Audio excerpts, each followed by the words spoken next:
Hello students, आज की video में देखते हैं ट्रायंगल चैप्टर की एक बहुत इंपॉर्टेंट थ्योरम। ट्रायंगल यानी कि त्रिभुज। ये 10th क्लास की बहुत इंपॉर्टेंट थ्योरम है, मोस्ट इंपॉर्टेंट है कि अगर ट्रायंगल में से कोई थ्योरम बार बार पूछी जाती है तो वो यही थ्योरम है। इस वीडियो को पूरा देखें तो आप इस थ्योरम को आसानी से समझ सकते हैं। देखिए, ये क्वेश्चन जो है थ्योरम को मैंने इंग्लिश में लिखा हुआ है, तो यूपी बोर्ड वाले जो स्टूडेंट्स हैं वो ये ना सोचें कि ये इंग्लिश में ही हो गई। बेशक लिखा ये इंग्लिश में होता है लेकिन समझाया इसको हिंदी में जाता है, तो इसलिए ये आपके भी काम की वीडियो है। अब इस वीडियो थ्योरम को शुरू करने से पहले देखते हैं कुछ इंपॉर्टेंट टॉपिक एक ट्रायंगल के। जैसे अगर कोई एक ट्रायंगल है, उसकी हाइट क्या होती है।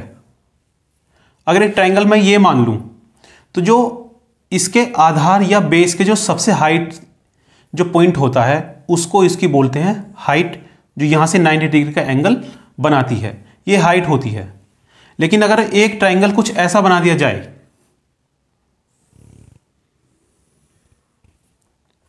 तो इसकी हाइट क्या होगी हमारी, यहां से इसकी भी बिल्कुल परपेंडिकुलर हाइट होती है। इसके बेस को थोड़ा सा आगे बढ़ाया जाता है और यहां से परपेंडिकुलर ड्रॉ किया जाता है। ये जो 90 डिग्री का एंगल बनता है यही इसकी हाइट होती है। ये इस चीज का ध्यान रखें। और एक चीज का ध्यान कि अगर एक ही बेस पर दो समान height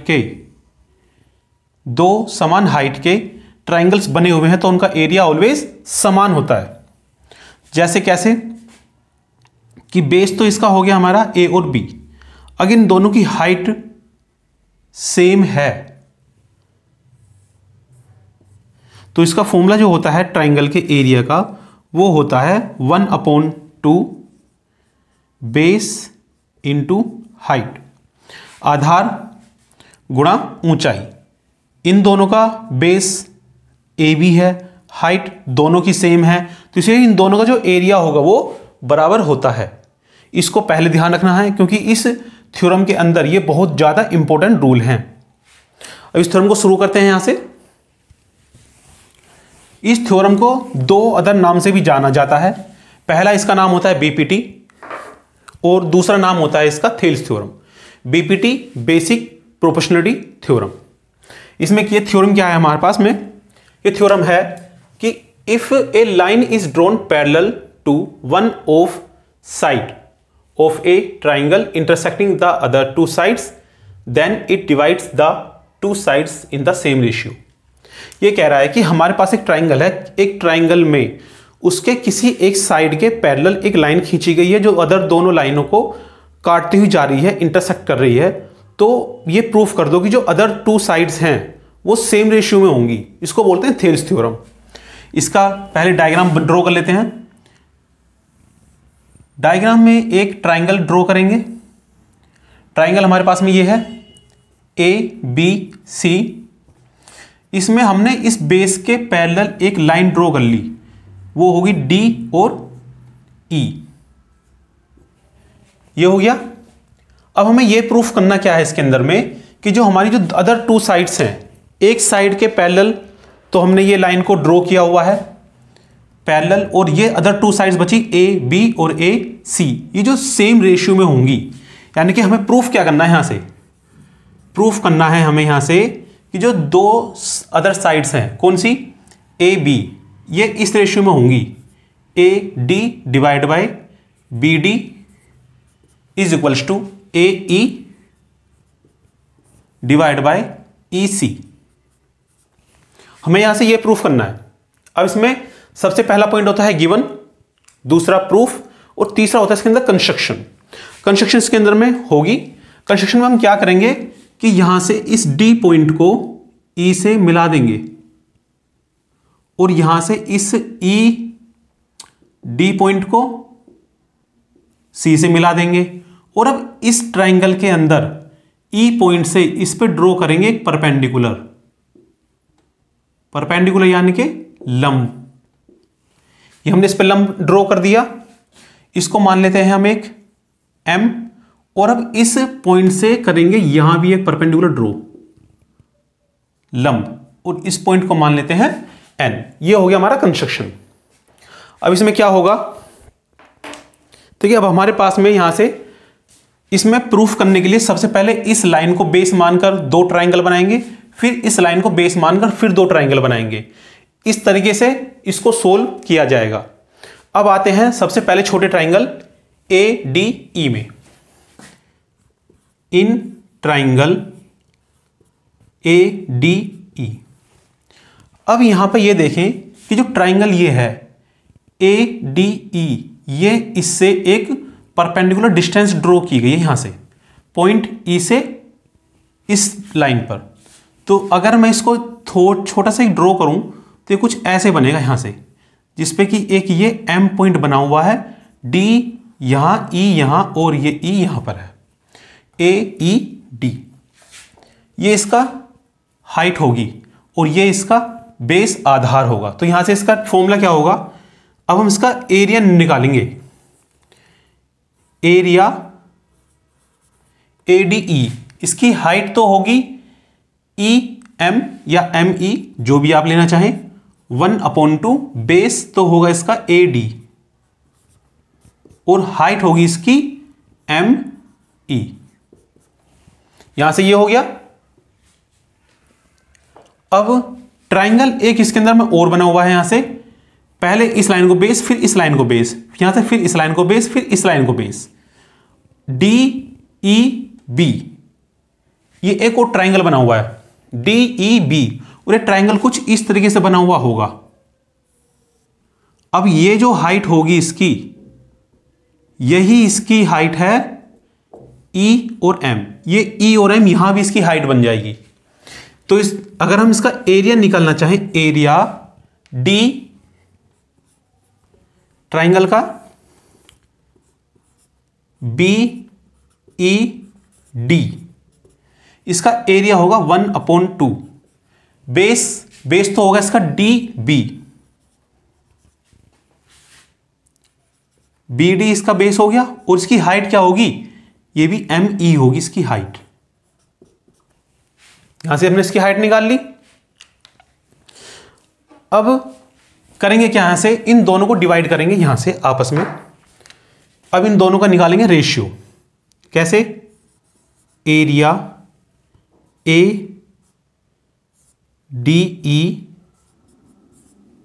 divide by area triangle of BED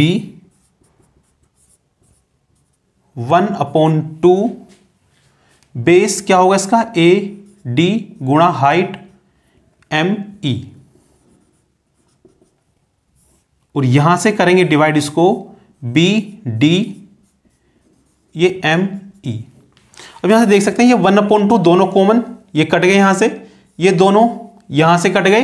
तो हमारे पास में इसका एक बचा है केवल, कि जो इसका यहां से आएगा निकल के, वो आएगा area of angle ADE divide by area या क्षेत्रफल BED, AD divide by BD। यहां से एक इक्वेशन हमारी यहां से ये बन जाती है। अब ये हमने पहली लाइन के लिए सोल्व करा, और यही काम अब हमें सोल्व करना है दूसरी लाइन के लिए। अब इस लाइन को AE जो C लाइन है, अब इसको आधार या बेस मानकर ट्राइंगल का एरिया दोबारा से निकालेंगे यहां से। अब ऊपर वाला ट्राइंगल है हमारा ADE, पहले हमने इसको हाइट माना था, अब इसको हाइट मानेंगे DN को। तो ये यहां से जो होगा क्षेत्रफल या एरिया ट्राइंगल ऑफ ADE, वो बराबर होगा 1/2, जो इनका बेस या आधार है वो है AE, और ऊंचाई वो है DN। ये पहला ट्राइंगल बन गया हमारे यहां से। अब दूसरा ट्राइंगल बनेगा DEC, ये वाला ट्राइंगल बनेगा DEC। ये इसका यहां से बेस बनेगा ये EC वाला। तो ऐसे ही इसके यहां से क्षेत्रफल निकाल देंगे, एरिया B0 DEC ट्राइंगल हम लेंगे यहां से DEC। अब इसका एरिया क्या होगा, बेस तो है इसका, मानेंगे EC, और हाइट इसकी दोबारा बनेगी DN। 1/2, वो तो ऑलरेडी लिख चुके हैं हम यहां पर। अच्छा, EC गुणा DN हमारे पास में ये आ चुका है यहां से। अब इन दोनों को फिर से डिवाइड करेंगे और फिर से इनका रेशियो निकाला जाएगा। तो जब इनका रेशियो निकालेंगे तो 1/2 से 1/2 कट जाएगा और DN से DN भी कट जाएगा। बचेगा क्या हमारे पास, AE/EC। तो जो एरिया बनेगा ADE का और ट्राइंगल DCE का, DEC, वो बन के आएगा AE/EC। यहां से ये हमारे पास में हो चुकी है दूसरी इक्वेशन। अब यहां पर मैंने पीछे बताया था कि अगर दो पैरेलल लाइंस के बीच में कोई भी ट्राइंगल्स बने हुए हैं तो उनका जो एरिया होता है हमेशा सेम होता है, अगर उनका बेस सेम है तो।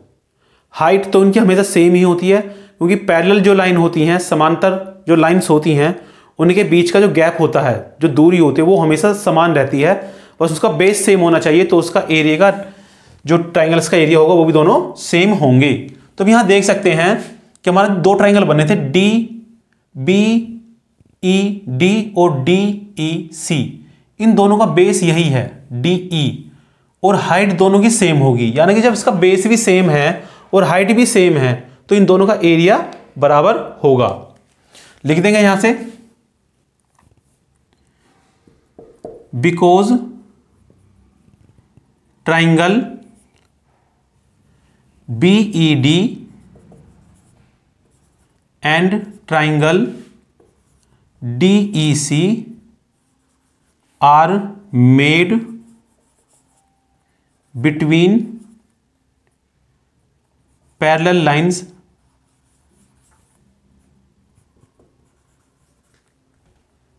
on same base। यहां लिखना है कि जो हमारे दोनों ट्राइंगल्स हैं BED और DEC, ये दोनों पैरेलल लाइंस के बीच बने हुए हैं और समान आधार पर बने हुए हैं। सो जो इनका एरिया होगा वो दोनों का बराबर होगा। ट्राइंगल, एरिया ऑफ ट्राइंगल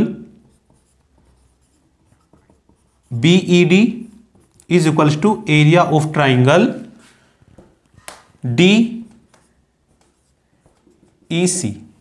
जब दोनों का एरिया बराबर है, ये क्या है BED, ये हमारा यहां बना हुआ है BED और ये बना हुआ है DEC, तो इसको यहां से रिप्लेस कर देंगे इसके अंदर। जैसे ही इसे यहां रिप्लेस करेंगे, area of triangle ADE divide by DEC किसके बराबर है, BED के। BED ये किसके बराबर होगा, AE/EC।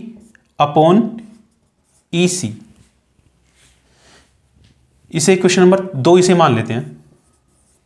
अब यहां ये देखिए, ये भी एरिया ADE BED, ये भी एरिया ADE BED। जब ये दोनों एरिया आपस में बराबर हैं, दोनों सेम हैं, तो जिनके जो सामने नंबर्स होंगे या अल्फाबेट्स होंगे वो भी सेम ही होंगे। तो इसीलिए यहां से क्या होगा, फ्रॉम इक्वेशन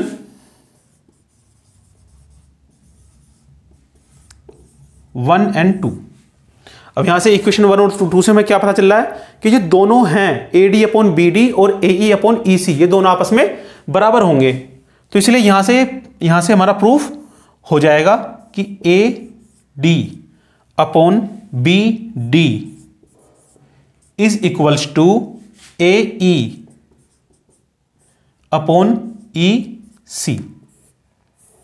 यही हमें यहां पर प्रूफ करना था। ये थ्योरम बहुत इंपॉर्टेंट है, आप इसका स्क्रीनशॉट ले सकते हैं यहां से।